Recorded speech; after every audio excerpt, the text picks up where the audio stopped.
And so we look at that and we know who those people are. And then when we feel secure with that with that room's configuration, room A, then we close that. And we do the same thing with all of them, including moving students around as we need to, so they are finished.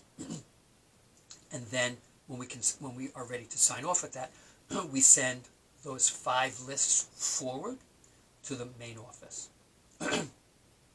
And then we don't assign kids to teachers. We just assign them into class A, B, C, D, and E.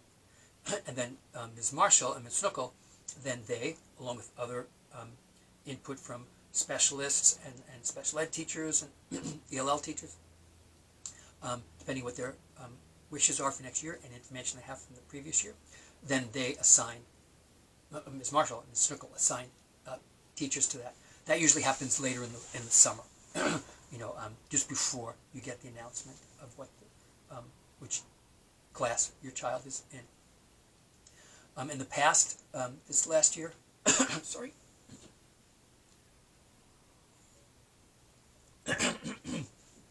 In this last year, kindergarten teachers I've lobbied for is that because we are planning those meetings, we send out our notice on like the Tuesday before Labor Day, and then the rest of the grades send them out on Thursday. I think it is Thursday, Friday, where you get the email that indicates enrollment in which class. So you can expect the similar kind of procedure for this fall, and so that's how the grades are constructed and then built. And personally, I do think that, again, the gift of those cross-class mixings that K-Team spends the year on, entrance into first grade is like no other building in the city, I will say, because other grades, my 4 students will go into that classroom and wonder, okay, I saw some of those kids at recess and lunch, but I don't really know them. All the kids walk in and going, oh, hi, and hey, oh, yeah, you're in the same, because they work together in Hawks, Craft Noon, I Know My Nation, My World, and I. And so first grade teachers should be buying me lunch. That recombine all year long makes for a very fluid and comfortable group. And so while they might only recognize the teacher as an adult in the building, the class people are people that they know. And so that's an important piece. Again, a piece that's missing when we're not in building is I usually start walking my class through the first grade hallway. No matter where we're going, even if we're going across to the gym, we'll go up, work through the first grade hallway, and then say, well, when you're in first grade hallway, this is how you would go to the gym. So they're having that sense of comfort as opposed to walking in the building and going into our hallway right away. We're usually hosted by 1 or 2 kindergarten classes. We invite a class down to talk. That's a missing piece. That's a little bit of a lump, just to increase social and emotional comfort. So as we look at that idea of class configurations and moving forward, the okay, just think this for a second. Okay, I joined a committee this month, Social Emotional Learning Committee, that is working right now about how to welcome students arriving in the fall. Just so you know that there's a committee that's in place already. Ms. Snookle kindly gave me credit for presenting the idea that this committee should be in place. And as I told some folks, at several staff meetings, we just kept hearing about assessment of students, which I definitely understand. It's part of the job. But I became distressed and irritated that was all we were talking about. Whereas I would have preferred to have talked about a welcoming back of this whole child, and as a representative of a family that was in, house closure and pieces. And so I wrote a very detailed and lengthy letter to the staff expressing my distress over this direction that was coming from beyond our school to be looking at assessment, how we're going to do assessment in the fall. And as I said, the model for K, one of the reasons I love K is the fact that I'm lucky, if I get an occasional folder from preschool, it's just a name along with the family document that I've created for people to send us more information about. You love who walks in the door. I'll figure out, what to do later. You have 108 days to learn the alphabet. I promise you'll know that by the end of the year. And so other grades are going to be experiencing that this year because there's less knowledge coming in exactly where students are. We may have provided thoughtful and complete and robust online learning, but that varied with each family on how much they could attend. You know, shared technology, two parents working, who can get to the kids doing schoolwork while they just want them entertained while parents are working full-time at home. So I lobbied for us to be forgiving to ourselves and to families and students coming in. And so the committee was created as a result of that email that I sent. I'll take pride in that. But main part of what I'm saying, this is not self-promotion, but the idea that we are looking at welcoming students in a fair and thoughtful way at the beginning of the school year. And so I'm pleased with that idea, and we're looking at both the student within the context of the family, who had its own dynamic and to be aware of. So I'm hoping that we can move forward in thoughtful ways for how we address that and how we communicate to families. But the people on the committee are all people I have great respect for, very deep thinkers. So yeah, something to be thinking about. Okay, the other part is summer.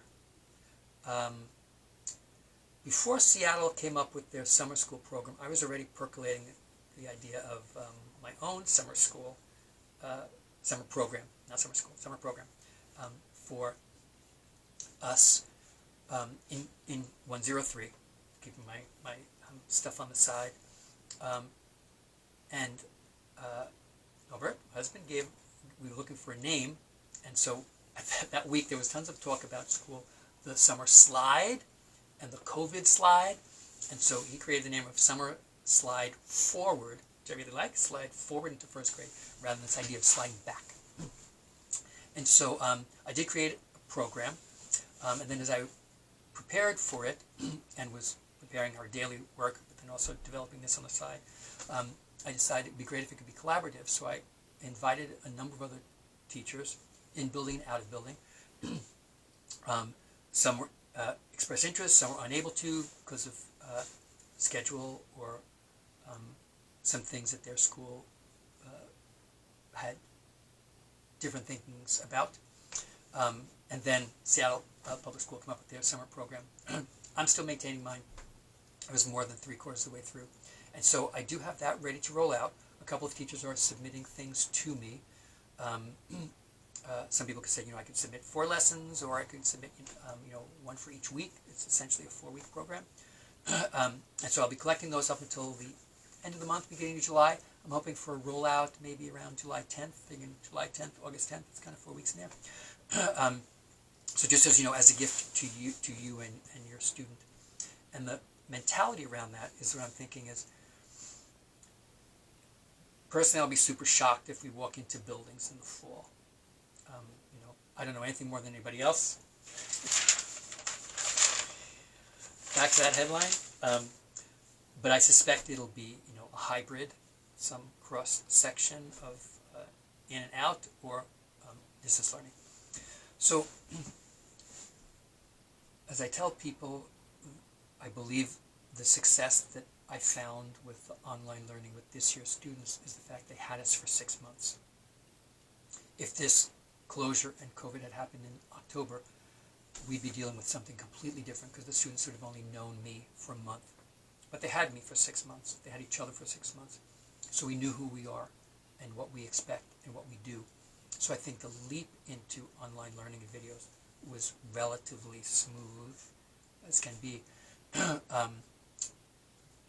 But they're going to need to transfer that allegiance and reliance on somebody who they don't know.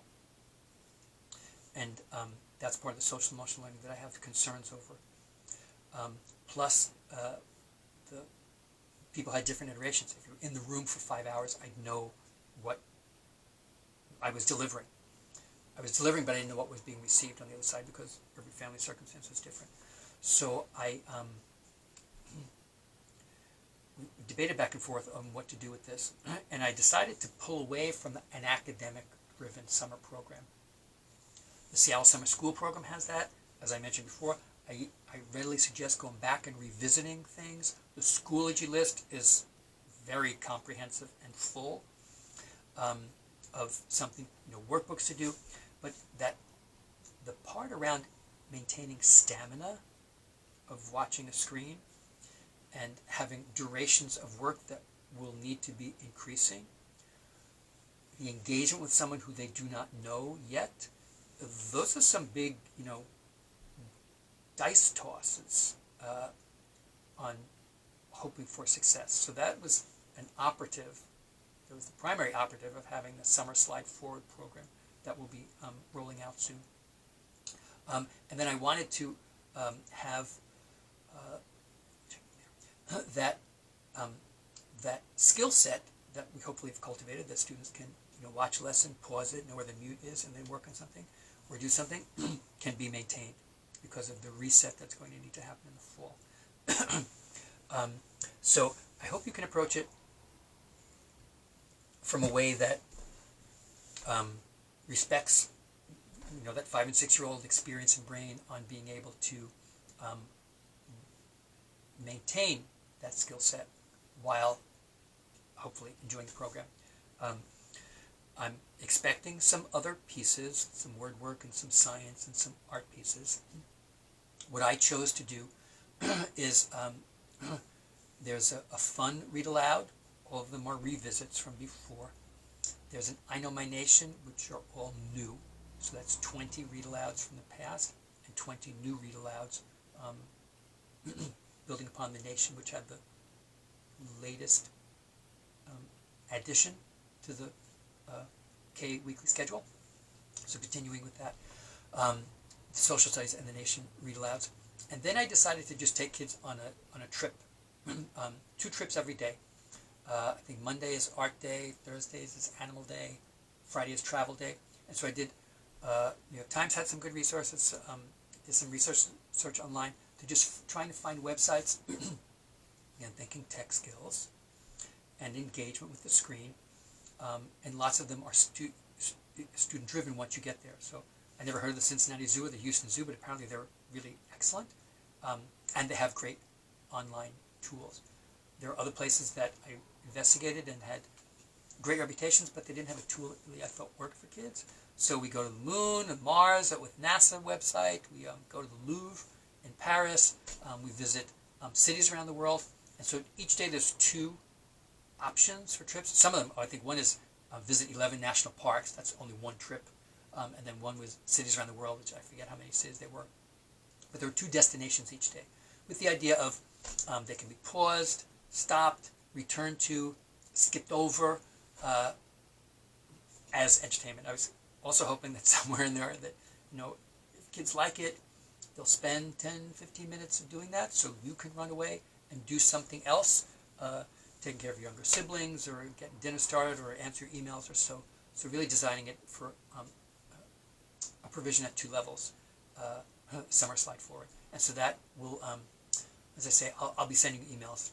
Sorry, can't let go of me yet. Or you can let go of me, I'm not letting go of you. I'll be sending you an email out a couple of days before that and then letting you know, and then do whatever you want. 4 weeks at the top, and then the bottom, of course, because I over-researched and found so many things, there's another 20 trips in there that I just left at the bottom as extras and some other things. So I'm hoping it's a useful tool. Again, you see it, you like it, great. If you see it, you don't like it, delete, ignore. But I just wanted to provide something in this very unusual year to provide some level of service beyond the school year and really having my kids be ready for the fall. It's going to go out. I'm offering it to the K team. I'm offering it to all of my friends in other schools who were interested and either could or could not supply a contribution to it because I love them and we support each other, so they'll all have it. So some of the explanations are spoken. I speak as if I'm talking to an audience that does not know me. So I'll reintroduce myself each day and explain nation and world and things like that because I know there will be an audience of children from other schools. And so just check my list.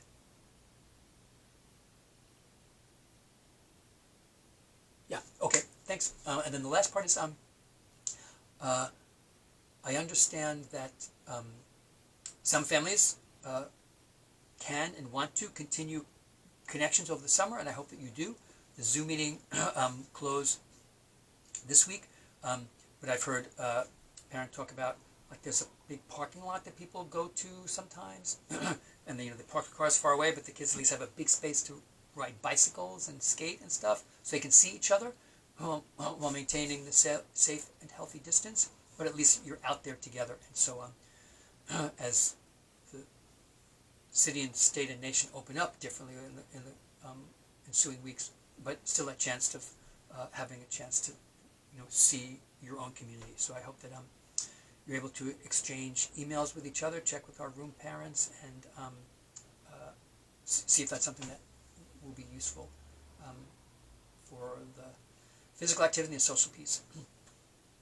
That's everything I can think of that I have on my list for checking in with you. My best wishes to you, and as hopefully you saw the letter before, I cannot thank you enough for being a kind and supportive and generous group with your time, attention, and treats.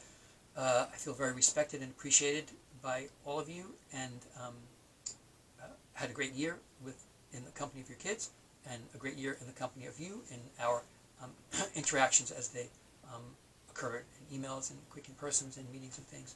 I will miss you, and I will miss the kids, because this has been a memorable year. I'm as crazy as everything was, I'm glad I was still part of the school system to experience this, because this is one of those signature years. I think back to the group who I spent 9/11 with.